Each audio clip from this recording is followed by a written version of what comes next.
Hey guys, Jason here. Um, so this is going to be video one of my divorce. I'm going to start from the beginning. Don't know how long this video is going to be, but I'll try to keep it as short as possible. Well, somewhat short. So just a disclaimer, I'm not going to go into graphic detail about my divorce. Some things just need to be left unsaid. And really, I'm not here to talk about the intimate details of it. I'm here to talk about my process of my divorce and hope that people can process divorce the same way I can. So with that being said, if you guys do have questions, just send me a message on any of my Instagram, Snapchat, Facebook, whatever, and I'll try to answer them the best I can. I can also do a Q&A video, and I can try to answer them the best I can. But so starting from the beginning, actually, we'll go back to a year ago when things started to get rough. It was one night we went out with a couple friends. We were discussing our trip to Vegas, and we were discussing renting a vehicle or renting a car. And we didn't get into an argument, or I didn't think that we got into an argument. But Marcus has said that we would just take his car, and I'm like, wait, I thought we were renting a car because you want to keep miles off your car, so when you trade it in, it doesn't have very many miles. And that just kind of spun out of control. And so we were supposed to go back to the house and hang out before I had to go to work. So then I get back to the house, and Marcus isn't texting me. Marcus isn't saying anything to me. So I go to work, and I'm like, I posted on Twitter, I'm like, it amazes me that your friends are more important than me. And he instantly saw it, and I shouldn't have posted it, but I was hurt. And he told me that he wanted to get a divorce and that I don't understand anything, blah, blah, blah. I'm like, well, let's just talk about things in the morning and go from there. And so then we talked, we worked it out, and things did get better. And so we went a year, and then Marcus had a training, and he left Sunday, and then on Tuesday, he was offered a job in Denver. And Tuesday, he texts me, and he's like, hey, do you want to move to Denver? And I responded with no. Simply no. No thought, nothing. I just simply said no. And then I instantly backtracked, and I said, well, I wouldn't be opposed to moving to Denver. But all Marcus heard was no. So then he got distant the rest of the week, and I felt the distance. I felt something was up and something was wrong. And then Friday night, he was flying back, and I had a bowling tournament, and he wasn't texting me back. He was supposed to come to the bowling alley and pick me up. He was too tired.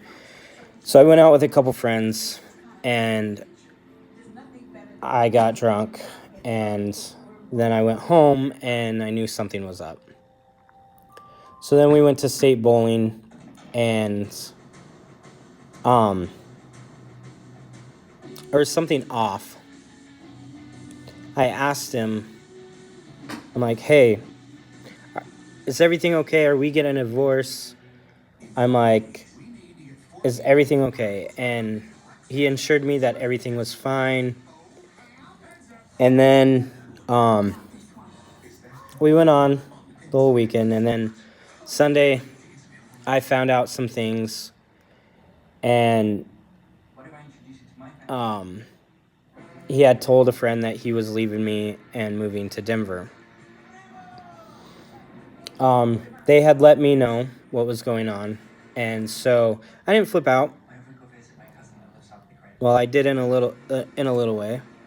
I just instantly got up and I was like, so Marcus is divorcing me and moving to Denver. And I walked out of the house. I had to go get Marcus's dog from a friend's house. And then I just couldn't be there. And so I brought the dog back, and I had time to think. We've been working on stuff for a year. I'm like, it's time. I feel it now. Marcus knows it, and maybe it ended for Marcus a long time ago. But I decided I had two options. It was option time. I could accept the divorce, still be friends, work through it as calmly as possible, rationally, just do everything right. Or I can blow up. I can spin out of control. I could go to the bar, get drunk, have no care, get arrested for a DUI, or possibly kill people or myself. And since I enjoy my life way too much, I don't want to be behind bars. I don't want to end up dead. It's very important that people understand your choices. Control the controllables. Take your feelings into consideration while also taking other people's feelings into consideration. I didn't want anybody hurt. I didn't want my family hurt. And I didn't want Marcus's family hurt. I decided that we were going to talk about this rationally. We were going to go through everything together and do this the right way. If there is a right way in divorce. So me finding that out hurt, stung, cried a lot. And it does something to a person. It messes you up emotionally, physically. That first week, I lost 15 pounds. Not healthy. I decided that I needed to take my life back. Everybody needs to find their happiness. Now, with mine and Marcus's divorce, I feel that it was time. Whether you're religious or not, I believe that God had a plan for me. And Marcus and I came out stronger and better people through our marriage. And we thank each other for that.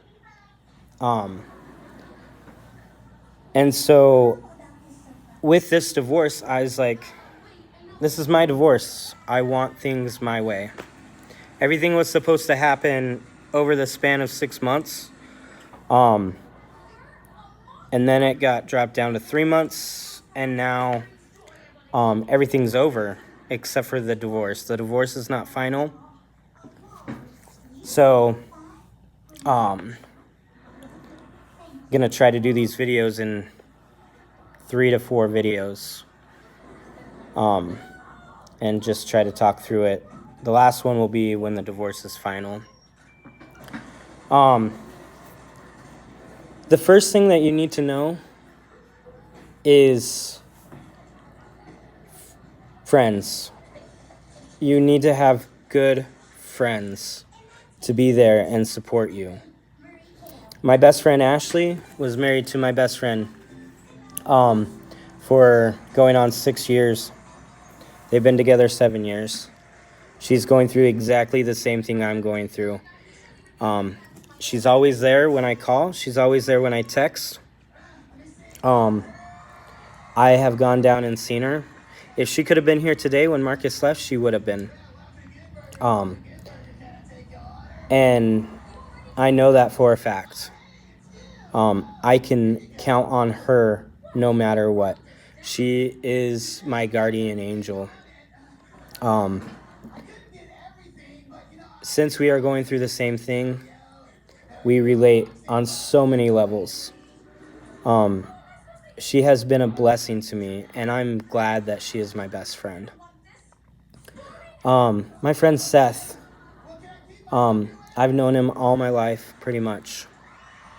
And we just reconnected a while back ago before the divorce. Now, talking to other people when you're married, there's some people that you just stop talking to because you don't want to put a bind in your marriage or think something's up, which if you have friends, which Marcus never thought that, and I would never let anything go into a direction, and I would never let things happen. And I never feared that with Seth, but I didn't know how Marcus felt about me talking to other guys, other gay guys. And so I just didn't talk to Seth. But now we have reconnected, and our friendship is really good. We're in a really good place, and he has talked through stuff with me, and he's such a good person. I'm glad I have him on my side through all this. I'm glad I have him to talk to. My friend Josh, I used to work with him. I met him through work, and he has been so amazing. He's such a good person and has been there for me, especially the last few days.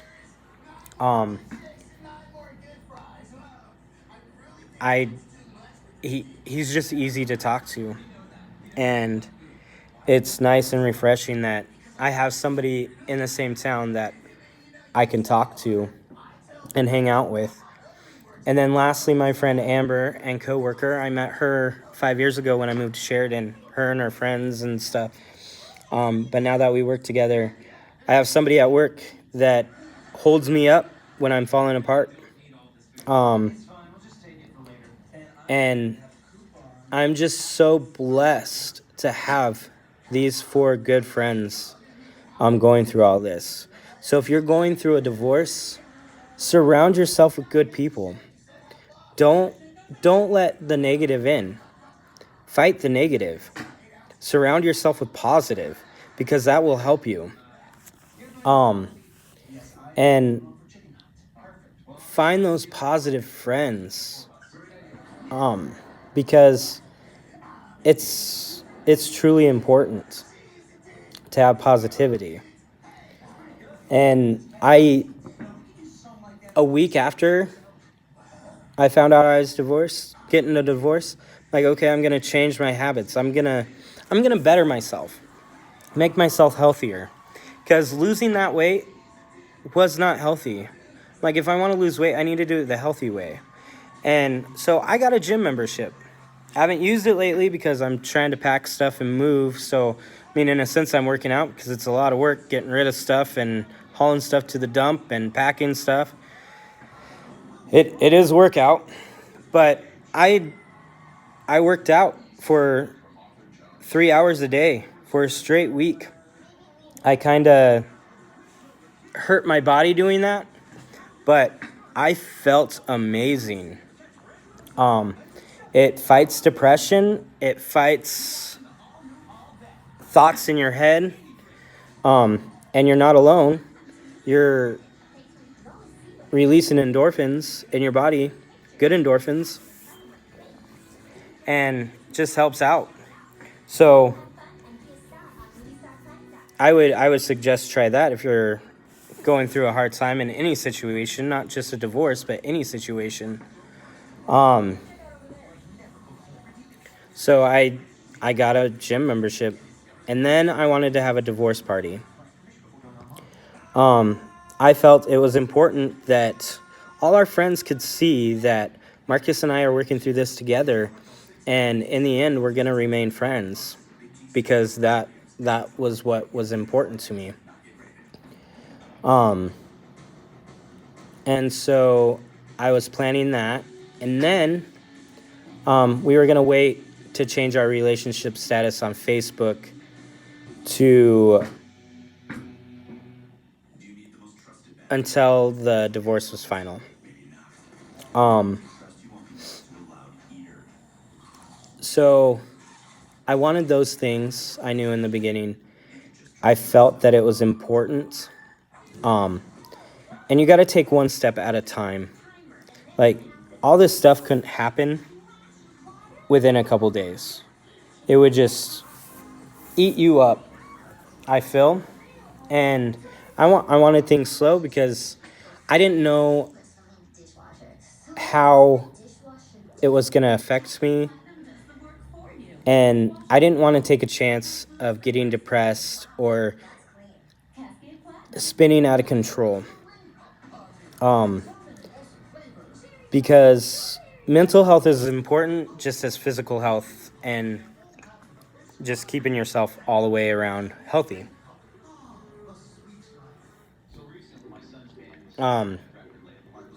But so that is what, at the beginning of this divorce, that's what I wanted. And that's what I started to do.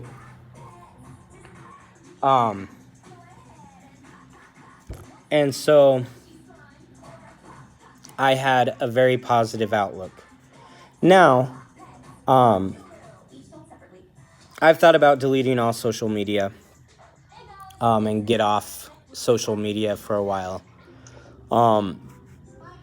I will do a disconnect for a couple weeks, probably in July, where I won't use any social media. I think it's a good option. Just so I can get out and not be connected to a device or connected somehow. Think I need to go on walks, stuff like that. But with that being said, when I first learned about the divorce, I was posting on Facebook every day updates of my mental health, my physical health. I thought that it was important that I showed everybody that I was doing okay, that people did not need to worry about me, and that I did support their thoughts and prayers, and I encouraged them to keep me strong. I posted inspirational quotes. I posted feelings, everything. And maybe in one of these videos I will read through all my posts so you guys could see step by step how I did things. Because I think it could help people, and I think they could find peace in some of the stuff that I wrote. And I think I'm gonna wrap this video up for today. The next video, I think I'm gonna go through the 5 stages of grief, and explain every stage that I went through that first couple weeks. But I will talk to you guys later. Have a great day. Remember, if you're going through a hard time, push through. If you need something, let me know. I'm always here to talk. Bye, guys.